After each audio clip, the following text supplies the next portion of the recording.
So very good morning students. आज हम लोग वाटरशेड और वाटरशेड मैनेजमेंट के ऊपर डिस्कशन करेंगे। It is a very important part of your syllabus का एक काफ़ी इम्पॉर्टेंट और काफ़ी चर्चित एक विषय है आपके जो है वाटरशेड मैनेजमेंट। तो वाटरशेड मैनेजमेंट में हम लोग एक्चुअली देखेंगे कि व्हाट इज़ अ वाटरशेड सबसे पहले तो, and then we will see what is how to manage a watershed. तो वाटरशेड किसे कहते हैं?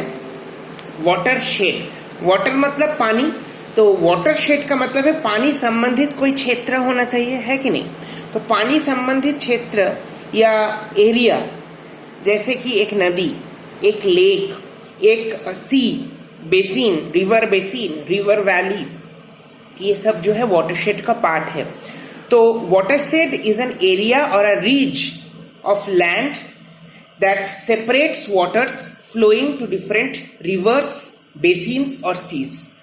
नदियों में, समुंदरों में, तालाबों में जो पानी बह रहा है, बारिश का पानी बह के जा रहा है या बर्फ पिघल के जो पानी बह के जा रहा है, उस पानी का जो बंटवारा होता है, जो डिस्ट्रीब्यूशन होता है, और डिस्ट्रीब्यूशन जो करते हैं जिस ज्योग्राफिकल स्ट्रक्चर द्वारा इसका डिस्ट्रीब्यूशन होता है, इसी को हम लोग बोलते हैं वाटरशेड।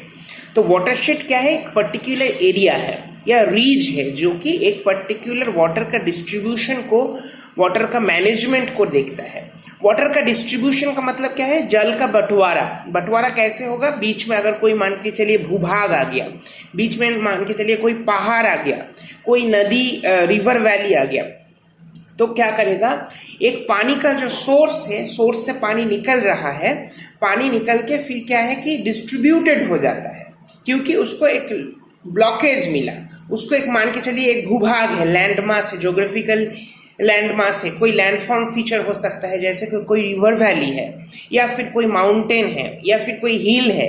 उसके कारण क्या होता है कि नदी को अपना कोर्स को चेंज करके किसी दूसरे दिशा से बहना पड़ता है, या फिर क्या है कि मूल जो नदी है वो मूल नदी दो डिस्ट्रीब्यूटरीज में भाग हो जाते हैं या दो से ज्यादा डिस्ट्रीब्यूटरीज में भाग हो जाते हैं। एक पहाड़ी क्षेत्र में क्या है कि बहुत ज्यादा रुकावट है, बहुत ज्यादा मान के चलिए आपके छोटे बड़े पहाड़ पत्थर के कारण क्या होता है कि नदी का डिस्ट्रीब्यूशन हो जाता है।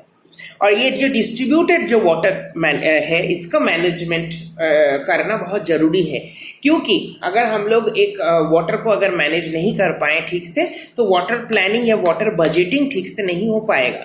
तो ज्योग्राफिकली ये वाटरशेड क्या है कि it is a area, it is a geographical area or geographical region that actually helps in dividing the water.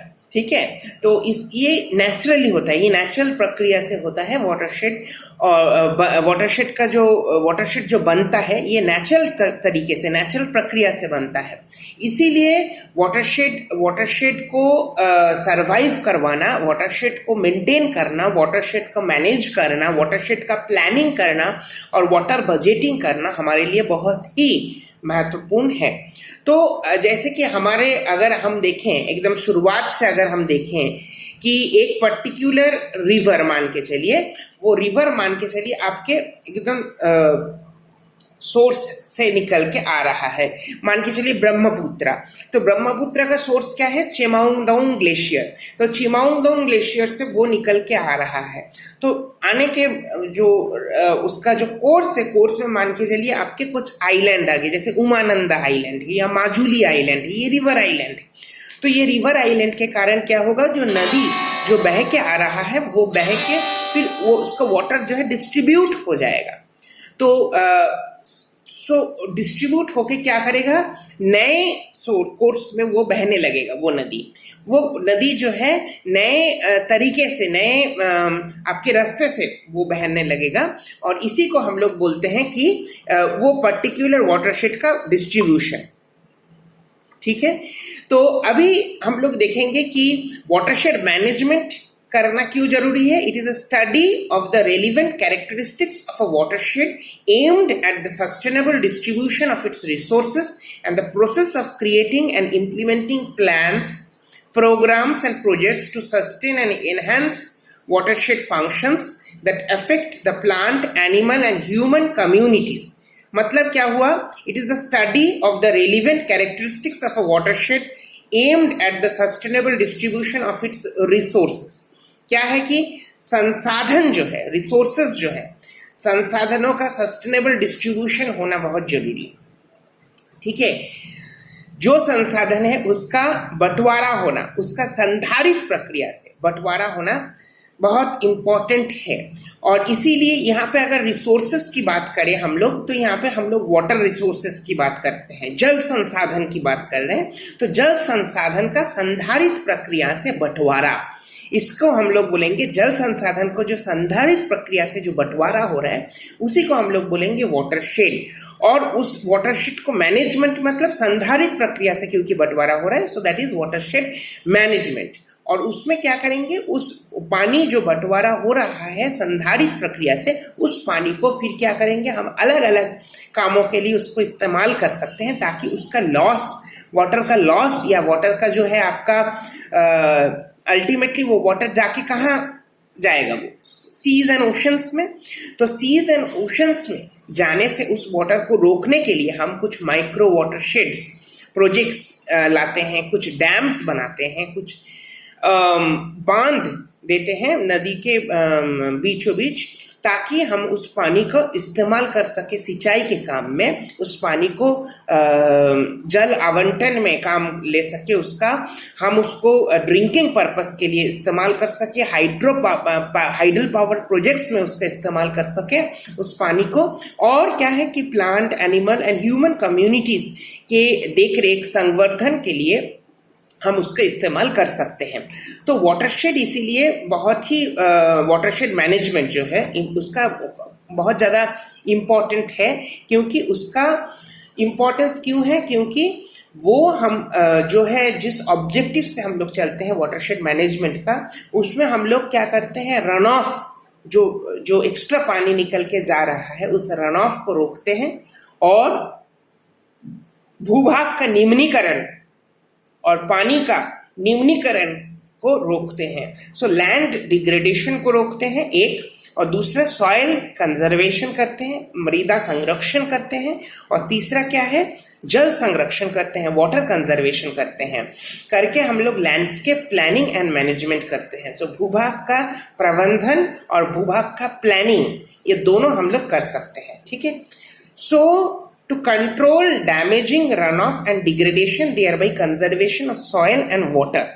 So conservation of soil, मृदा का संरक्षण, जल का संरक्षण, वाटर कंजर्वेशन, और क्या है कि रन ऑफ, जो पानी निकल के जा रहा है, बारिश का पानी हो या कि नदी का पानी जो बह के जा रहा है, अल्टीमेटली जाके वो समंदर में गिरेगा, वो पानी नमी हो जाएगी. तो उसको रोकने के लिए क्या करेंगे हम लोग, क्या करेंगे, उसको रोकने के लिए माइक्रो वाटरशेड प्रोजेक्ट्स बनाएंगे, डैम्स बनाएंगे, और उसको यूजफुल पर्पस पे उस वाटर को चैनलाइज करेंगे, ताकि उससे इलेक्ट्रिसिटी जनरेशन हो, उससे इरिगेशन पर्पस के लिए उस पानी को हम इस्तेमाल कर सकें, और मोर एफिशिएंटली और सस्टेन्ड प्रोडक्शन, एग्रीकल्चर प्रोडक्शन हो सकता है, डोमेस्टिक यूजेस हो सकता है, मवेशियों को पिलाने के लिए life stock and animal farming के लिए हो सकता है, फिर आपके जो हॉर्टिकल्चर पर्पस के लिए उद्यान विभाग में जो होता है उसके लिए हो सकता है, वनों के संवर्धन के लिए, सिंचाई के लिए हो सकता है. और क्या है कि जो छोटे छोटे जो तालाबे हैं, छोटे छोटे जो आपके लॉटिक रिसोर्सेस तो हमारा है ही पास, रिवर और स्ट्रीम्स और राइव्यूलेट्स और ओशंस और सीज जो है, इसके छोड़ के जो आपके लेंटिक इकोसिस्टम से तालाब है, पुखर है, और जो आपके ये हैं आपके छोटे छोटे जो नहर हैं, तो उसको भी पिलाने के लिए पानी चाहिए, ताकि हम उसका जो उपयोग कर सके अलग अलग कामों में. हम उसको सिंचाई हो, घरेलू कार्य हो, या फिर मान के चलिए आपके हाइडल पावर प्लांट हो, माइक्रो वाटरशेड प्रोजेक्ट्स हो, या फिर मान के चलिए आपके ग्राउंड वाटर रिचार्जिंग हो, ग्राउंड वाटर डिस्ट्रीब्यूशन हो. ठीक है, ये सब के लिए ड्रिंकिंग वाटर में जो इरिगेशन चैनल से उसमें देने के लिए. तो इससे अब के लिए हम लोग वाटर बजटिंग करना हमारे लिए बहुत ज़रूरी है, वाटरशेड का प्लानिंग करना उसका डिस्ट्रीब्यूशन होना भी बहुत हमारे लिए जरूरी है। इसीलिए वाटरशेड इम्पॉर्टेंट है। और खास करके अगर हम लोग देखें कि रन ऑफ को, बारिश का पानी जितना हमारा भारत में अगर हम देखें कि हमारा एग्रेरियन इकोनॉमी है, एग्रीकल्चर डिपेंडेंट इकोनॉमी है, तो भारत में जो एग्रो इकोनॉमी है उस एग्रो इकोनॉमी को संचालित करने के लिए, एग्रो इकोनॉमी का इनोवेशन, उसका क्रिएटिविटी बढ़ाने के लिए, एग्रो इकोनॉमी को डिस्ट्रीब्यूशन करने के लिए, एग्रो इकोनॉमिक डेवलपमेंट करने के लिए बहुत ज़रूरी है कि एक वाटरशेड का ठीक तरीके से प्लानिंग और ठीक तरीके से मैनेजमेंट हो और सस्टेनेबल उसका प्रोडक्शन हो। इसीलिए बहुत इंपॉर्टेंट है हमको जानना कि what is the objectives of watershed management. तो डिफरेंट ऑब्जेक्टिव्स में सबसे पहले क्या है, to control damaging runoff and degradation, thereby conservation of soil and water. पानी का संरक्षण, मृदा का संरक्षण, निम्नीकरण को रोकना, भू संरक्षण, भूमि निम्नीकरण को रोकना, और पानी का जो बचाव है करना, और रन ऑफ को, जो मॉनसूनल रन ऑफ है उसको कम से कम करना। ये हमारे लिए सबसे महत्वपूर्ण ऑब्जेक्टिव है वाटरशेड मैनेजमेंट के पीछे। फिर क्या है, to manage and utilise the runoff water for useful purposes. Useful purposes मतलब मैं जैसे बोला आपको, हाइड्रो इलेक्ट्रिसिटी पावर जनरेशन हो, इरिगेशन हो, एग्रीकल्चरल प्रोडक्शन हो, या फिर मान के चलिए आपके हार्वेस्टिंग हो, या फिर आपके जो है माइक्रो वाटरशेड प्रोजेक्ट्स हो, उसको मैनेजमेंट करना, विलेज लेवल तक उसको बजटिंग करना, यूटिलाइज करना। रन ऑफ, जो पानी चला जाता है, जो पानी वेस्ट होता है, जो पानी आपका एक्सेस पानी जो रन ऑफ में चला जाता है, उसको हमको मैनेजमेंट करना बहुत जरूरी है। इसीलिए ये एक इम्पॉर्टेंट है। Next is to protect, conserve and improve the land of watershed for more efficient and sustain production. जो आपका लैंड है, वाटरशेड लैंड मास जो है, उसमें उसको आपको प्रोटेक्ट करना, उसको आपको कंजर्व करना और उसको इम्प्रूव करना बहुत जरूरी है। क्योंकि संरक्षण अगर नहीं करेंगे हम लोग तो उस वाटरशेड एरिया में जो बायोडाइवर्सिटी है, या फिर उस वाटरशेड जो आपका पानी का बंटवारे का काम करता है, वाटर डिस्ट्रीब्यूशन और वाटर प्लानिंग का जो मदद करता है, वो ठीक से नहीं हो पाएगा। इसीलिए वाटरशेड एरिया जो है, वाटरशेड रीजन जो है, उसको आपको मैनेज करना, उसको आपको संरक्षण करना बहुत जरूरी है। और फिर क्या है, to protect and enhance the water resource originating in the watershed. Watershed में जो भी आपके जल संसाधन है उसको संरक्षण करना और उसको संवर्धन करना। संरक्षण व संवर्धन करना हमारे लिए बहुत ही जरूरी है।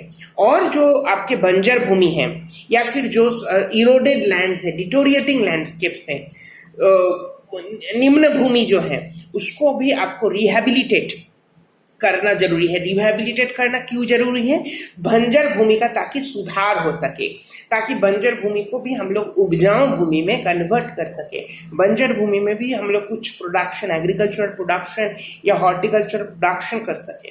बंजर भूमि में भी कुछ नहीं सही तो हम लोग चरागा जमीन उसमें बना सके, जिसमें गांव के जितने भी मवेशियां हैं उसको एक कॉमन, एक प्रॉपर्टी रिसोर्स के हिसाब से, CPR के हिसाब से उस पर्टिकुलर चरागा जमीन में छोड़ के हम उसको क्या कर सके, फुर्सत में हो सके कि वो वहीं पे जाके छोड़ते हैं और वहां पे हम दुनिया भर के जो घास, खास करके जो लाइफ स्टॉक प्रोडक्शन के लिए, जो दूध का क्वांटिटी बढ़ाने के लिए मदद करते हैं, ऐसे घास को लगाएं और उसमें सारे मवेशी, ताकि ओवर ग्रेजिंग का शिकार बाकी जो लैंडमास वो ना होए, कम से कम होए ओवर ग्रेजिंग का शिकार। और ये जो लैंडमास, जो कॉमन प्रॉपर्टी रिसोर्स, जो ग्रेजिंग लैंड है, उसमें ज्यादातर मवेशियों को हम भेजें ताकि बाकी जो जैव विविधता है वो ओवर ग्रेजिंग के कारण नष्ट ना हो, कम से कम नष्ट हो। उसको देखते हुए हम लोग क्या करते हैं, अक्सर क्या है कि बंजर भूमि का सुधार करके उसको आइदर ग्रेजिंग लैंड में, या फिर हो सकते ग्राउंड वाटर रिचार्जिंग के लिए भी हम लोग जो बंजर भूमि है उसका सुधारीकरण करते हैं, ताकि ग्राउंड वाटर ज्यादा से मात्रा में रिचार्ज हो, रेन वाटर इन्फिल्ट्रेट करके परकोलेट डाउन द लेयर्स और वाटर टेबल को बढ़ाएं, उसके लिए भी हम लोग उसको करते हैं। फिर क्या, to moderate the flood peaks at downstream areas. जो बाढ़ का पानी है, जो बाढ़ के कारण अक्सर होता है ये कि जो फ्लैश फ्लड्स आती है हिली एरियाज में, और जो लो लाइंग एरियाज हैं या फिर जो मिडिल लेवल एरियाज हैं वहाँ पे हम लोग पानी का आवंटन या पानी का संवर्धन या पानी का रुकावट हम लोग ठीक से नहीं कर पाते हैं, उसके कारण भी अक्सर बाढ़ आता है। तो फ्लड मतलब फ्लड का जितने भी परसेंटेज होता है हमारे देश में उसके 60% से 70% होता है मिसमैनेजमेंट ऑफ वाटर के कारण। मिसमैनेजमेंट ऑफ वाटर के कारण लो लाइंग एरियाज में फ्लड आती है। अगर अपस्ट्रीम एरियाज में हम फ्लड हम लोग एक्सेस जो रेन वाटर है उसको हार्वेस्ट कर ले, हम लोग एक्सेस रेन वाटर को अगर अपर एरियाज में उसको डिस्ट्रीब्यूट कर दें, उसका प्लानिंग और बजटिंग अगर ठीक से करें और उसका मैनेजमेंट अगर ठीक से करें, तो शायद ही मिडिल लेवल्ड एरियाज में और आपके जो लो लाइंग एरियाज हैं उसमें हमारा कम से कम जो है पानी का नष्ट होने का चांसेस रहेगा, बाढ़ आने की चांसेस कम रहेगी। क्योंकि फ्लो ऑफ वाटर जब बढ़ जाता है, बल्क ऑफ वाटर जब बढ़ जाता है और फ्लड वाटर का जब चैनलाइजिंग ठीक से नहीं हो पाता है, तभी फ्लड होने की संभावना ज़्यादा रहता है। हाँ, ये बात सही है कि बारिश के कारण भी फ्लड आता है। बहुत ज़्यादा मात्रा में अगर बारिश हो गया बहुत कम समय पे और उस पानी को धारण करने का क्षमता ना तो रिवर में है, ना तो तालाबों में है, ना तो पोखर में है और ना ही रन ऑफ होके वो पानी जा सकता है, तो बाढ़ आएगी। उस बाढ़ को आप और मैं नहीं रोक सकेंगे। लेकिन ज़्यादातर जो बाढ़ रिवर चैनल के थ्रू आता है, रिवर वैली ओवरफ्लो होके आती है और अपर स्ट्रीम एरियाज में बारिश होने के कारण जो बाढ़ लो लाइंग एरियाज में आती है वो आती है ज़्यादातर क्योंकि हमारे मिसमैनेजमेंट ऑफ वाटरशेड मैनेजमेंट का planning, watershed planning and management हम लोग ठीक से नहीं किए। तो इसीलिए जरूरी है वाटर का चैनलाइजिंग ठीक से होना, वाटरशेड प्लानिंग एंड मैनेजमेंट तगड़ा होना। तो to moderate the flood peaks at downstream areas is also very important, क्योंकि हमारा जो ये है, हमारा जो देश है वो बहुत ही वाटर डिप्राइव्ड कंट्री हैं, जो कि नॉर्थ इंडियन रिवर से और धीरे धीरे डिक्लाइन हो रहा है, क्योंकि पहले जैसा हमारा रेनफॉल का डिस्ट्रीब्यूशन पैटर्न नहीं रहा। क्लाइमेट चेंज के कारण इरेटिक रेनफॉल पैटर्न दिखने को मिलता है देश की कई जगहों पे, जैसे कि महाराष्ट्र, गुजरात, राजस्थान, मध्य प्रदेश, पश्चिमी उत्तर प्रदेश के कुछ एरियाज, कर्नाटका, तेलंगाना, आंध्र प्रदेश के कुछ एरियाज, ओडिशा में, वेस्ट बंगाल के कुछ पोर्शंस, झारखंड के कुछ पोर्शन, छत्तीसगढ़ के कुछ पोर्शंस क्या होते हैं, इसमें पानी की मात्रा ठीक से नहीं पहुंच पाती है। रेनफॉल का डिस्ट्रीब्यूशन पैटर्न ठीक नहीं होने के कारण क्या होता है, ये सब जगह सूखा पड़ जाता है। और कहीं पे क्या है कि low lying areas, Gangetic West Bengal में अगर आप देखेंगे या कोस्टल एरियाज में अगर आप देखेंगे या फिर हायर रिवर वैलीज में अगर आप देखेंगे, तो बहुत ज़्यादा मात्रा में बारिश के कारण वहाँ पे फ्लो ऑफ वाटर बहुत तेजी से होता है, मॉनसूनल रन ऑफ बहुत तेजी से होता है, रन ऑफ से भी बहुत ज़्यादा वाटर नुकसान होता है। जहाँ पे वाटर नहीं चाहिए, जहाँ पे वाटर सैचुरेटेड एरियाज है, वहाँ पे वाटर रन ऑफ के कारण जाके अल्टीमेटली वो वाटर वेस्ट हो जाता है। तो इसीलिए क्या है कि रन ऑफ को कम से कम करना और वाटर इनफिल्ट्रेशन को ज़्यादा से ज़्यादा करना, ताकि पानी मृदा के अंदर घुसे और लेयर बाय लेयर पर्कुलेशन होकर अल्टीमेटली वाटर टेबल को रिचार्जिंग करे। So recharging of water table is very important. तो इसीलिए क्या कहें कि हम लोग इन्फिल्ट्रेशन के साथ साथ रेन वाटर का इन्फिल्ट्रेशन के प्रोसेस को बढ़ाने के साथ साथ वाटर पर्कुलेशन की स्टेजेस को भी बढ़ाते हैं और रेनफॉल डिस्ट्रीब्यूशन हमारे कंट्री में ठीक से हो पाए उसका भी हम लोग व्यवस्था करते हैं। So to improve and increase the production of timbers, लकड़ियों का प्रोडक्शन, फॉडर जो आपके मवेशियों का जो फॉडर है उसका, और लाइफ स्टॉक रिसोर्सेज जो मवेशियां हैं, गाय भैंस से लेके, उसका भी प्रोडक्शन इंक्रीज होना बहुत जरूरी है। So to enhance the ground water recharge wherever applicable, so ground water recharge, ground water distribution और ग्राउंड वाटर को कंटामिनेशन से रोकना हमारे लिए बहुत जरूरी है। So these are the objectives of watershed management. अभी हम लोग आएंगे कि effect of physical properties on watershed management. So watershed management में कई सारे फिजिकल प्रॉपर्टीज भी इसके लिए रिस्पॉन्सिबल है, उसका क्या प्रभाव है वाटरशेड प्लानिंग और मैनेजमेंट में फिजिकल प्रॉपर्टीज का, वो हम लोग देखेंगे। तो सबसे पहले जो है वो है size. So the size of the watershed has significant effects on its function. Size of watershed determines the quantity of rainfall received, retained and disposed of. So एक साइज, वाटरशेड का साइज कैसा होना चाहिए वो हमको पता होना बहुत जरूरी है. वाटरशेड का साइज के ऊपर डिपेंड करेगा कि कितना रेनफॉल होगी, कितना रेनफॉल रिटेन होगा रेन वाटर, और कितना डिस्पोज ऑफ होके चला जाएगा. तो ये तीनों चीज हमको देखना कि size of watershed determines the quantity of rainfall, कितना बारिश हो रहा है, कितना बारिश का पानी जमा हो रहा है, उसका संग्रहण हो रहा है, और कितना पानी डिस्पोज होके जा रहा है. ये तीनों के ऊपर डिपेंड करेगा. तो ये तीनों फैक्टर्स जो है ये वाटरशेड के साइज के ऊपर डिपेंडेंट है. सो पहला है size of watershed determines the quantity of rainfall received, कितना बारिश की पानी हमको मिला, on the quantity of the rainfall received. फिर क्या है कि कितना पानी रिटेन कर पाए हम लोग, और तीसरा क्या है कितना पानी हम लोग डिस्पोज कर दिए, उसके ऊपर डिपेंड करता है. देखिए जो स्मॉल वाटरशेड होगा वो ज़्यादा पानी को रिटेन नहीं कर पाए. जो लार्ज वाटरशेड होगा उसका बेसिन स्टोरेज कैपेसिटी ज़्यादा होगा, उसका कैचमेंट एरिया ज़्यादा होगा. जो छोटा वाटरशेड उसका कैचमेंट एरिया भी कम होगा. इसीलिए वाटरशेड प्ले रोल करती है. जो जिसका कैचमेंट एरिया ज़्यादा है, जिसका बेसिन साइज ज़्यादा है, वो ज़्यादा एरिया को संवर्धित करेगा, वो ज़्यादा एरिया को आपका इरिगेट करेगा. जो वाटरशेड साइज का एरिया कम है वो कम एरिया को आपका ये करेगा, इरिगेट करेगा. और जिसमें अगर वाटरशेड का एरिया छोटा हो तो रन ऑफ की मात्रा ज़्यादा होगी, अगर वाटरशेड का एरिया बड़ा हो तो रन ऑफ की मात्रा कम होगी, क्योंकि बेसिन में ज़्यादा पानी रिचार्ज हो पाएगा. तो इसीलिए साइज के ऊपर डिपेंड करता है, अक्सर वाटरशेड के साइज के ऊपर डिपेंड करता है. फिर क्या है shape. The common watershed may be of square, rectangular, oval, fern leaf shape, polygon shape, circular, triangular, long, narrow, कुछ भी हो सकता है. वो लंबा हो सकता है, गोलाकार हो सकता है, त्रिकोणाकार हो सकता है, या फिर रेक्टेंगुलर हो सकता है, या फिर वृत्ताकार हो सकता है, या फिर आपके कोई भी शेप हो, बहु आकृति विशिष्ट का भी हो सकता है, पॉलीगोनल शेप भी हो सकता है. So larger the watershed, higher is the time of concentration and more water will infiltrate, evaporate or get utilized by the vegetation.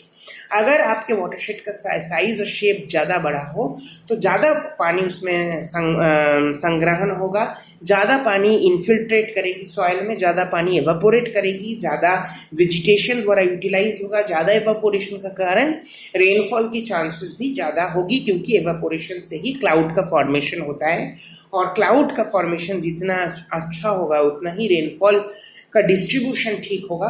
तो इसके ऊपर भी डिपेंड करता है. शेप में आपका जो ज्योग्राफी ऑफ द प्लेस, जो जियोलॉजी ऑफ द प्लेस, उसके ऊपर, और आपके जो ड्रेनेज पैटर्न के ऊपर क्या है, कैसा ड्रेनेज पैटर्न है सर, ब्रांच्ड है कि सिंगल है कि डबल टू ब्रांच्ड है या 3 ब्रांच्ड है, उसके ऊपर भी डिपेंड करेगा.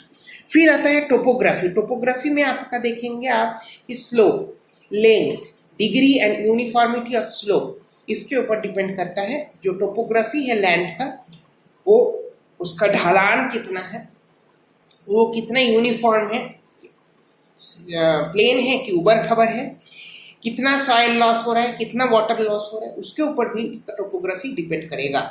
फिर आता है ड्रेनेज. ड्रेनेज में क्या है, topography regulate drainage, topographic pattern जैसा होगा उस पर्टिकुलर एरिया का, ड्रेनेज पैटर्न भी उससे रेगुलेटेड होगी. अगर मान के चलिए टोपोग्राफी प्लेन है तो ड्रेनेज भी प्लेन चलेगी. अगर मान के टोपोग्राफी बहुत उबड़ खबर है तो वो ब्रांच्ड ड्रेनेज पैटर्न हो जाएगी. तो इसके ऊपर भी डिपेंड करता है, और लेंथ के ऊपर भी, लंबाई कितना है वाटरशेड की, उसके ऊपर भी डिपेंड करता है. फिर आता है टोपोग्राफी ड्रेनेज, मतलब अच्छा ड्रेनेज डेंसिटी के ऊपर भी डिपेंड करता है कि आपका वाटरशेड कैसा है. ड्रेनेज डेंसिटी मतलब length of drainage channels per unit area, कितना लंबाई है प्रति क्षेत्रफल, जो प्रति वर्ग क्षेत्र में कितना लंबाई है चैनल का, ड्रेनेज चैनल का, उसके ऊपर भी डिपेंड करेगा आपके जो वाटर फ्लो है, जो वाटरशेड है उसका. फिर है एरिया ऑफ द वाटरशेड. क्या एरिया है, कितना एरिया है. और the area of watershed are also known as the drainage area and it is the most important watershed characteristic for hydrological analysis. जितना बड़ा एरिया होगा उतना ही आपका हाइड्रोलॉजिकल एनालिसिस के लिए हमको सुविधा होगी। जो अगर छोटा एरिया होगा तो उसका हाइड्रोलॉजिकल एनालिसिस आप ठीक तरीके से नहीं कर पाएंगे। Excuse me. So it is the most important watershed characteristics for hydrological analysis the area of the watershed. तो area of the watershed अगर ज़्यादा बड़ा होगा तो ज़्यादा एरिया को वो कवर करेगी, ज़्यादा उसका कैचमेंट एरिया होगा, ज़्यादा एरिया इरीगेट होगा, ज़्यादा एरिया में डिस्ट्रीब्यूशन वाटर और प्लानिंग होगा। अगर छोटा एरिया है तो ऑटोमेटिकली क्या है, विलेज लेवल तक ही वो सिमट जाएगा, हो सकता है पंचायत लेवल तक ही जाके वो सिमट जाए। तो इसीलिए एरिया के ऊपर भी काफ़ी डिपेंड करता है फैक्टर। फिर आते हैं हम लोग लेंथ एंड स्लोप में। मैं बताया आपको लंबाई और ढलान। अगर मान के चलिए स्लोप ज़्यादा है तो रन ऑफ की मात्रा ज़्यादा होगी, स्लोप अगर कम है तो रन ऑफ की मात्रा कम होगी, वाटर लॉस कम होगा। अगर स्लोप ज़्यादा है तो वाटर लॉस ज़्यादा होगा, अगर स्लोप कम है तो वाटर लॉस कम होगा। इसके ऊपर भी डिपेंड करता है, ठीक है। इसके अलावा कुछ जियोमॉर्फोलॉजिकल फीचर्स भी एसोसिएटेड होते हैं वाटरशेड मैनेजमेंट के साथ।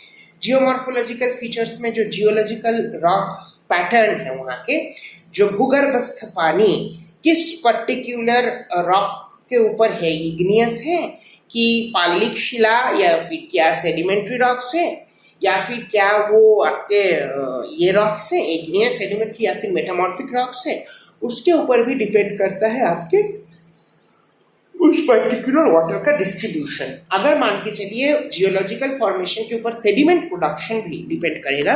अगर शेल है, अगर फाइलाइट है तो इरोशन जल्दी होगा, तो इरोशन अगर रॉक्स का जल्दी होगा तो सेडिमेंटेशन भी ज़्यादा होगी। अगर मान के चलिए इग्नियस रॉक्स हैं जो कि मजबूत हैं बहुत ज़्यादा, इन्फिल्ट्रेशन उसमें कम होगी, रन ऑफ ज़्यादा होगा, ठीक है, सेडिमेंटेशन भी कम होगी। लेकिन मान के चलिए अगर वो सेडिमेंट्री रॉक्स हैं तो उसमें क्या होगा, तो ऑटोमेटिकली क्या होगा, इन्फिल्ट्रेशन आपका ज़्यादा होगा। सेडिमेंट्री रॉक्स में रन ऑफ कम हो पाएगी क्योंकि सेडिमेंट्री रॉक्स अक्सर उसको रोकेगी, या सेडिमेंट्री रॉक में सेडिमेंटेशन की मात्रा भी ज़्यादा होगी। सेडिमेंटेशन की मात्रा ज़्यादा होने के कारण क्या होगा कि जो मिट्टी का जो वहाँ पे जो स्ट्रक्चर है या सॉइल जो फॉर्मेशन होती है वो एक्टिव रहेगी। जहाँ पे आपका सेडिमेंट्री रॉक्स नहीं है या फिर इग्नियस रॉक्स है जिसमें वाटर इन्फिल्ट्रेशन कम होता है, रन ऑफ ज़्यादा होता है, वहाँ पे सेडिमेंटेशन भी उस हिसाब से नहीं होने के कारण सॉइल वहाँ पे एक्टिव फॉर्मेशन स्टेज में नहीं रहेगी। तो ये सारे चीज़ों के ऊपर भी डिपेंड करता है, सॉइल प्रॉपर्टीज़ के ऊपर डिपेंड करता है, कितना उसमें सैंड है, कितना उसमें सिल्ट है, कितना उसमें क्ले है। इस सॉइल टेक्सचर के ऊपर भी, सॉइल शेप के ऊपर भी, सॉइल स्ट्रक्चर के ऊपर भी डिपेंड करता है आपके वाटर फ्लो, वाटर का प्लानिंग। तो हम लोग तीन चीज़ को देखते हैं। एक है इरोजन जो उसको तोड़ को लाता है, पानी जो तोड़ के लाता है, पहाड़ पत्थर को तोड़ के ला के ट्रांसपोर्ट करती है। फिर है ट्रांसपोर्टेशन और अल्टीमेटली जाके उसको कहीं पे डिपोजिट करता है, तो उसको बोलते हैं डिपोजिशन। तो रूट से लेके एकदम बेस तक ये जो वाटर का जो फ्लो है थ्रू द लैंडफॉर्म्स, इसको हम लोग अगर देखेंगे तो इसी को हम लोग वाटरशेड बोलेंगे, जिसमें आपका टोपोग्राफी इन्वॉल्व है, लैंड कवर इन्वॉल्व है, क्लाइमेट इन्वॉल्व है, टाइम इन्वॉल्व है। और इसी के बेसिस में क्या है कि पानी एक जगह से दूसरी जगह फ्लो करके जाती है। क्लाइमेट का भी बहुत एक रोल है। देखिए क्लाइमेट अगर माइक्रो क्लाइमेट हो उस पर्टिकुलर जगह का या फिर मैक्रो क्लाइमेट हो पूरा देश का, तो उसका भी एक बहुत ही इम्पॉर्टेंट आपका इम्पैक्ट रहेगा आपके वाटरशेड की फंक्शनिंग के ऊपर। अगर पानी का मात्रा कम हो, रेनफॉल का पैटर्न डिस्ट्रीब्यूटेड ना हो या स्कैटर्ड हो या इराटिक हो, तो ऑटोमेटिकली वाटरशेड का रिप्लेनिशमेंट नहीं हो पाएगा ठीक से। अगर रेनफॉल पैटर्न कंटिन्यूअस हो, कंसिस्टेंट हो, रेनफॉल पैटर्न यूनिफॉर्म हो, तो ऑटोमेटिकली क्या है, वाटरशेड का कंसिस्टेंसी भी बढ़ेगी, वाटरशेड का मैनेजमेंट भी ठीक से हो पाएगी। तो अक्सर हम लोग देखते हैं कि वाटरशेड मैनेजमेंट जो हम लोग करते हैं पॉलिसी लेवल पे, वो कहीं ना कहीं रेनफॉल डिस्ट्रीब्यूशन के इराटिक पैटर्न के कारण भी फेल कर जाते हैं। या माइक्रो वाटरशेड्स जो बनाते हैं, क्योंकि वाटर फ्लो ज़्यादा नहीं होता है, क्योंकि bulk of water volume of water ज़्यादा नहीं होता है, उसके कारण भी वो वाटरशेड्स, माइक्रो वाटरशेड्स अक्सर डिक्लाइन, कोलैप्स हो जाती है। इसके अलावा वेजिटेशन और लैंड कवर के ऊपर भी डिपेंड करते हैं, सॉइल का टाइप कैसा है, क्या वो रेड सॉइल है, क्या ब्लैक सॉइल है, क्या एलुवियल सॉइल है, उसके ऊपर, और आपके वेजिटेशन का कैरेक्टरिस्टिक्स क्या है। अगर वेजिटेशन ज़्यादा होगा तो ज़्यादा पानी को वो संग्रहण करेगी, वाटर रिचार्जिंग में मदद करेगी आपके, और इन्फिल्ट्रेशन की मात्रा भी बढ़ेगा, पर्कोलेशन की मात्रा भी बढ़ेगी, इवेपोरेशन की मात्रा बढ़ेगी, वाटर साइकिल, न्यूट्रिएंट साइकिल बहुत तेजी से एक्टिव होगा, और क्या है कि रेनफॉल का डिस्ट्रीब्यूशन पैटर्न या प्रेसिपिटेशन पैटर्न भी ज़्यादा मात्रा में हो पाएगी। लेकिन अगर हम लोग देखें कि आपके ठीक से अगर लैंड यूज टाइप अगर ठीक नहीं है, एक्सटेंट और मैनेजमेंट अगर ठीक से नहीं हो पा रहा है, land use land cover changes, LULC जिसको बोलते हैं, land use land cover changes बहुत तेजी से हो रहा है उस पर्टिकुलर जगह पे ड्यू टू एंथ्रोपोजेनिक इम्पैक्ट्स, मानवीय कारणों के वजह से, तो उस पर्टिकुलर जगह पे land use land cover changes के कारण क्या होगा, उस पर्टिकुलर जगह पे आपका नुकसान हो जाएगा, कोलैप्स हो जाएगा वाटरशेड मैनेजमेंट की जो प्रक्रियाएं हैं, प्लानिंग मैनेजमेंट, क्योंकि एंथ्रोपोजेनिक डिस्टर्बेंसेस के कारण land use land cover changes बहुत तेजी से होगा, और वाटरशेड का जो मेन पर्पस है वो नहीं सॉल्व होगा। तो हम लोग क्या करेंगे, वाटर को ड्रेन आउट कर लेंगे एंथ्रोपोजेनिक पर्पस के लिए, या वाटर को हम लोग चैनलाइज कर देंगे गलत तरीके से अनसाइंटिफिक प्रक्रिया में, या फिर वाटर को हम लोग ओवर एक्सप्लॉइट करेंगे, या फिर वाटर को हम लोग क्या करना चाहिए, उसका जो नेचुरल फ्लो है उसको बाधित करेंगे। तो इसके कारण भी वाटरशेड मैनेजमेंट का जो प्रोसेस है वो बाधित हो सकता है। तो इसीलिए it is very important for us to understand watershed management programme in order to maintain our natural resources, in order to maintain our water resources, in order to maintain our water policy planning and management program, and in order to do the budgeting of water till the village level, गांव के level से लेके शहर के level तक water budgeting तभी हो पाएगा जब वाटरशेड का प्लानिंग एंड मैनेजमेंट ठीक से होगा। ठीक है, so all for watershed planning management today, thank you. और आप सभी लोग जो है यूट्यूब चैनल को मेरा सब्सक्राइब कीजिए, लाइक कीजिए, और यूट्यूब चैनल से का आनंद लेते हुए आप लोग नए नए टॉपिक्स एंजॉय कीजिए। धन्यवाद।